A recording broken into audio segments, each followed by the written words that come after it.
Välkommen allesammans! Continuing the series of women in the Viking Age, and you guys have asked about this question a lot more than anything else: marriage. Weddings we don't have a lot of records of. We have some, and I'll make a separate video on the actual ceremony. Also one about divorce, but this video is just about marriage, because before a wedding comes, choosing a good husband or wife is first. So the Norse peoples had a very specific way to do this. Definitely more freedom for the women than any other place in the world at the time, but still somewhat patriarchal for interesting reasons, which I'll go over in a minute.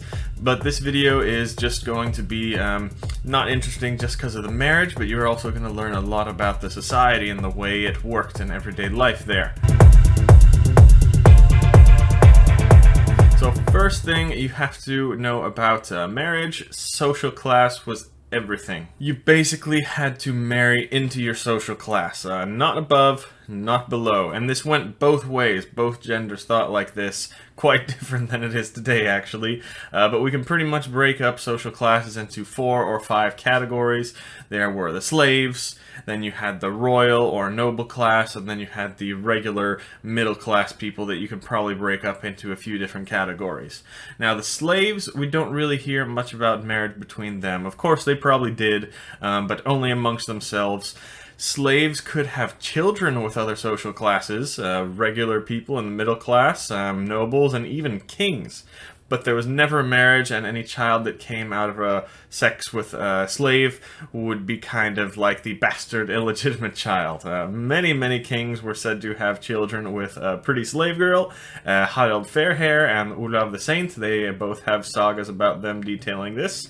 But my guess, honestly, is probably most kings had a couple children with a pretty slave girl around the area. Then we have the royal class, of course. Now, if a king was seeking a bride, it would have to be a princess or at least a very high status noblewoman.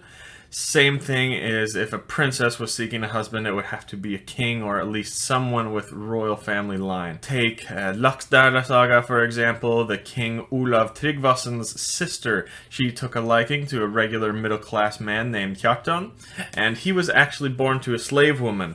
But eventually in the story we find out that this slave woman was actually a daughter of the Irish king Myrkjartan, and he was very much more highly respected because of that. So it didn't necessarily matter which country you came from.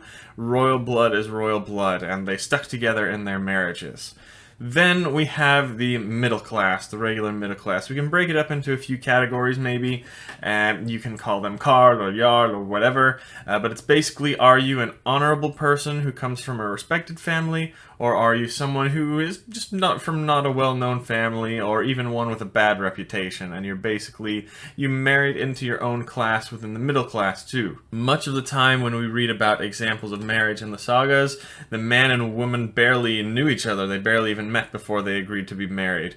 We hear this all the time, and when a marriage is talked about between the woman and the man or the parents, they're always asking, oh, does he come from a good family? Who are they? What's the family like? And the men asked this too. The woman's reputation and family was just as important to the man. We can call this like the upper middle class. Then we can say people not included in this category can be called the lower middle class.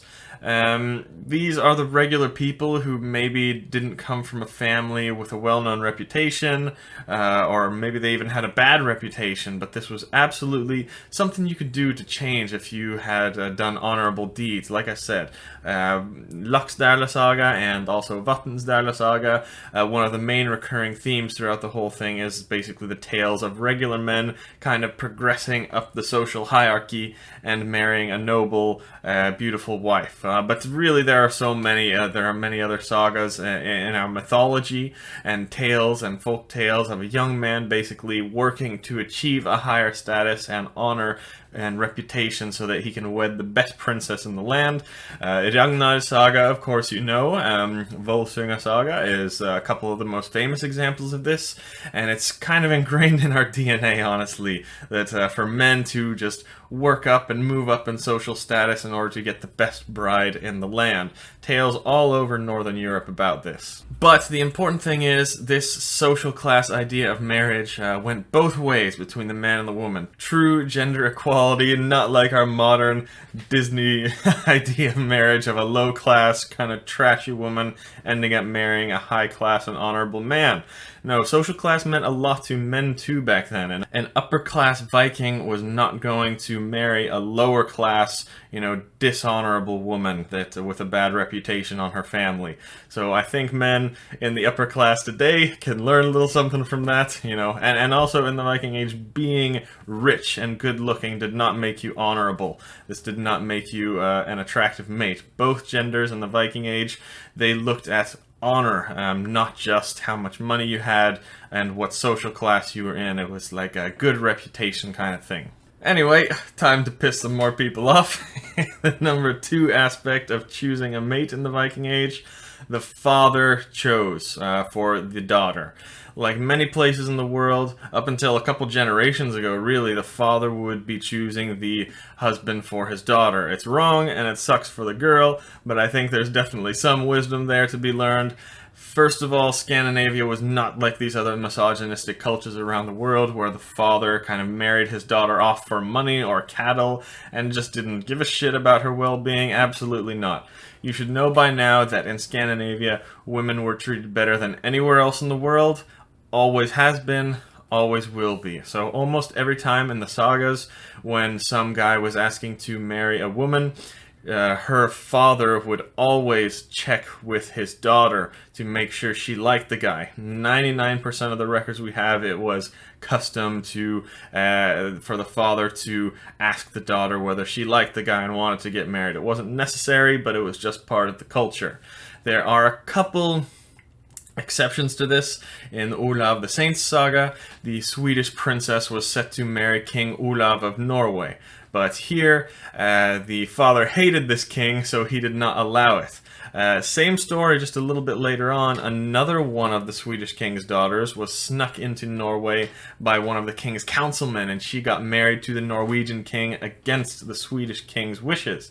And this traitor that snuck away the daughter to marry the Norwegian king, he was supposed to be hanged. So there were some exceptions where a marriage was allowed to happen without the father's approval, but it was really, really frowned upon. Also, one thing to note, if a woman didn't have a father, it would be her brother or her cousin or some other male in the family who would give permission to marry her away. If she had no males in her family, if she was a widow, or if she had no brothers or fathers, anything like that, it would be like a Goði, or a village elder or priest who would give permission for her to be married away. I forget the saga that mentions that, but I'll put it up here, where a woman fell in love with a man, but she was a widow and didn't really have any male family members to give her away, so a good friend of hers was a Goði in the village, and he gave her up and he blessed the marriage.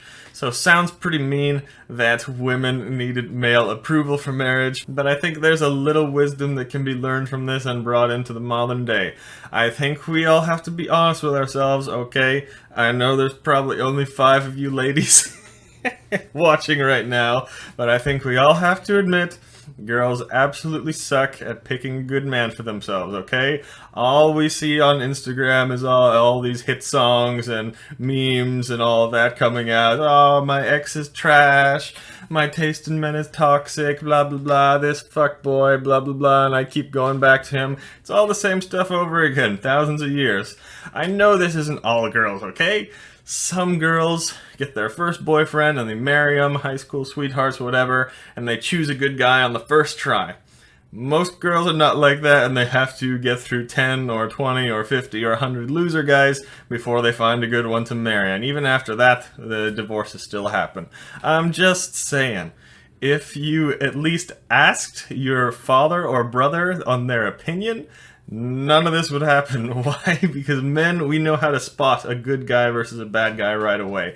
And girls just have a bad track record of choosing good guys. And nothing different now than it was in the Viking Age or thousands of years ago. Yeah, if your father or brother chose, maybe he's not going to be as good looking, and maybe he won't always know the right things to say to turn you on and keep you interested like the attractive guys do. But I promise you, if your dad or your brother at least approves of the guy you're with, you can be sure that he's probably going to be a good guy. Does this go both ways? I don't know. Is it cool if the mother chooses a bride for her son? Our mother's good at choosing a woman for her son. I don't know. My mom has liked every girl I've been with, and they have not all been good. So anyway, you guys tell me what you think. Also, don't forget that the Germanic peoples believed in reincarnation.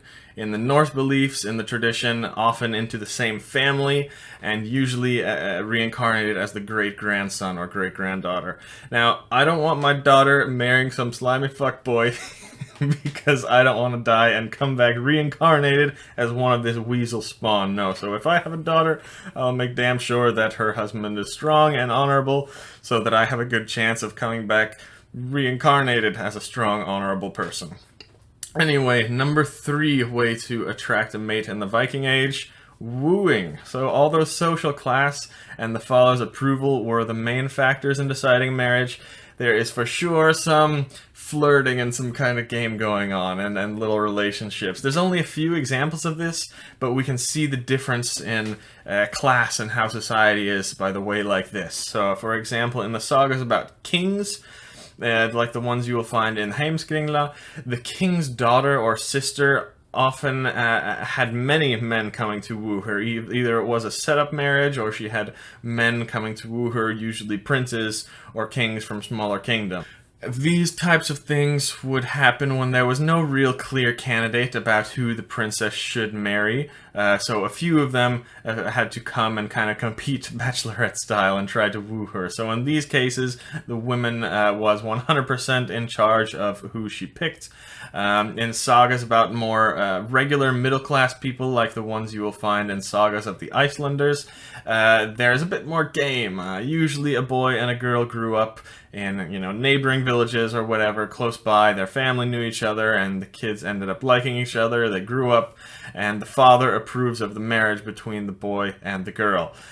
These romantic stories don't go into so much detail. The stories kind of just brush by it pretty quickly, so sorry I don't have any Viking pickup lines for you guys, but you can use your imaginations. We don't know exactly how all this flirting happened and coming to marriage, but it just shows you that wooing between upper and middle class was a bit different. The slave class was probably even more. It seems like the higher in class you get, the more kind of set up the marriage seems, and the more expectations and desirable mates there were. The lower class you get, the more flirting and pickup games and kind of even trickery you have to do to get a mate. Also, kind of like today. That's the end of the video. I'll leave you with my 2 funniest stories about wooing in the Viking Age. Hákon the Jarl was a petty Norwegian chief who basically worked his way up to being really even more powerful than a king at the time in Norway. So he won some great battles and saved Norway's ass many times, and he was the most loved man in the country. All the girls wanted him, and of course their fathers wanted their daughters to marry Hákon. But Hákon was a fuckboy. He sent for all these noble women. He used his good reputation. He sent for all these noble women, the most beautiful girls, chieftain daughters in the whole country, and he invited them in order to woo them and speak about a marriage, one after the other, and he just ended up having sex with them for a couple weeks and then sending them back home and then bringing a new one in. And he pissed off the most powerful fathers in Norway at the time. So we do see a couple examples of Viking fuckboys like this, but it was extremely dishonorable, and it made Hákon the most loved man in Norway to the most hated, and it ended up in a revolt and getting him killed because of acting like this. Another story there was a Danish king who married a Swedish queen. They ended up getting divorced. A couple decades later, he is looking for a new wife, and he meets a beautiful young Swedish noble girl. He ends up wooing her, and they fall in love, and they end up getting married. Not long after this, some news spreads across the lands, and the king sees a ship coming to Denmark to deliver some news. The news is that this young princess he just married was his own daughter. From the previous marriage, and he had no idea. This story is also told in Gesta Danorum, a different source, slightly different, but in this one, the wife of the first marriage actually is said to send the king's daughter to marry him without him knowing, just to pull a prank on him and get back at him. Who knows if that's true? I only bring this up because there are definitely some examples of wooing going on. It wasn't always set in stone, and they definitely did not have to check the family tree and get the male approval every time. And that's about it. I'll also mention that there was usually a price paid for the bride. The guy that wanted to marry the bride had to give the father a bit of money, and it's different laws and different amounts, but it wasn't very much. It wasn't kind of like the guy was selling his daughter off. It was just a small amount that they agreed to, and then on the wedding, that amount would be paid to the father. So that's all I have to say really about marriage. Next videos we'll be speaking about divorce and actual wedding ceremonies, freedoms and rights of women, and all these kinds of things to just clear up all of these misconceptions about women in the Viking Age that have been pushed forward by the media and TV shows and movies like you've seen. So that's all. Thank you for watching. Vi ses nästa gång.